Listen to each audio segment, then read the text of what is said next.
ကဲပြည်သူတွေရဲ့အရန်ကိုအရေးကြီးပါတယ်အင်ဂျင်နီယာအဖွဲ့တွေကပြည်သူတွေကိုမြို့ကြီးတွေကနေတလားလောက်ခစ်တော့ဆုံးခွာဖို့အတွက်ထွက်ပြေးဖို့အတွက်အရေးပေါ်အကြံပြုလာပါပြီရန်ကုန်ကလေးဟာမကြခင်မှာလုံနိုင်တာဖြစ်တဲ့အတွက်အရန်ကိုအရေးပေါ်သတိပေးထားတာပဲဖြစ်ပါတယ်အင်ဂျင်နီယာတော်များများနဲ့ငလင်လေးလာရေး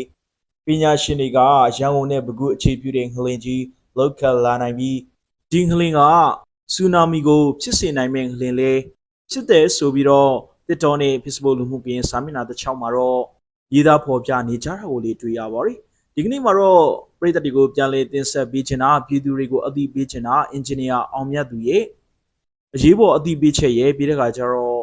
ထူးခြားစွာပဲ AR မြင့်နဲ့ချောင်းသာကမ်းခြေမှာရည်တွေခန်းချောက်လာမှုကိုတင်ဆက်ပေးချင်ပါတယ်ဗျအင်ဂျင်နီယာအောင်မြတ်သူကတော့အခုလိုပဲဆိုထားတာပဲဖြစ်ပါတယ်အားလုံးပဲစိတ်မကောင်းဖြစ်နေတာကိုသိပါတယ်ဒါပေမဲ့သိထားတဲ့အသိပညာနဲ့အချက်လက်ရ Red Alarm အနီအောင်စင်သတိပေးချက်ကိုသတိပေးပါစေ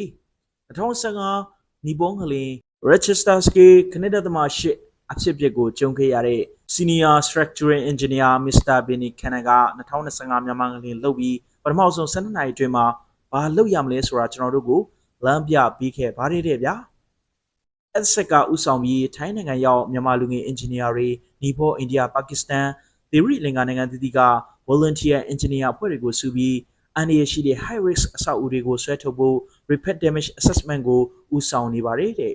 senior ရဲ့ပြောပြချက်အရသူတို့ကြုံခဲ့ကြတဲ့2025နီပေါအခွင့်ဟာလေအခုမြန်မာငလင်နဲ့ခဏတသမ8ချင်းနီးစပ်ပါတယ်လို့ဆိုပါတယ် after shock ဟာဗလာအကြာမှာ Rochester Scale ခဏတသမ3ထပ်လုပ်ခဲ့တယ်လို့ဆိုပါတယ်ဒါကြောင့်မလို့မြန်မာနိုင်ငံမှာလေစကိုင်းပြီးလို့ရှိရင်ဘူးလုံနိုင်တာဆိုပြီးတော့ပြောဆိုထားတာပဲဖြစ်ပါတယ်ဒါကြောင့်အထူးသတိထားဖို့သူကသတိပေးလာတာပဲဖြစ်ပါတယ်ဒီပုံကလေးမှာ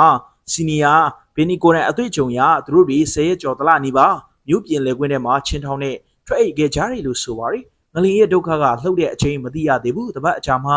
ပြဿနာအကြီးတွေစကြုံရမယ်တောက်ရည်သုံးရည်နဲ့အစားတောက်ပြက်လက်တာကစမယ်နောက်ဆက်တွဲကမိုးရွာတာတို့မုန်တိုင်းဖြစ်တာတို့ကအဆူဆုံးပဲလူတွေနေစရာအိတ်စရာမရှိတော့ပဲဖျားနာမယ်ဒီတော့ကျွန်တော်တို့မြန်မာနိုင်ငံအနေထားရအစိုးရဆိုတာမရှိဘူးဇေယျဝန်အင်အားမလုံလောက်ဘူးကေစီယူမလုံလောက်အဆောက်အဦတွေက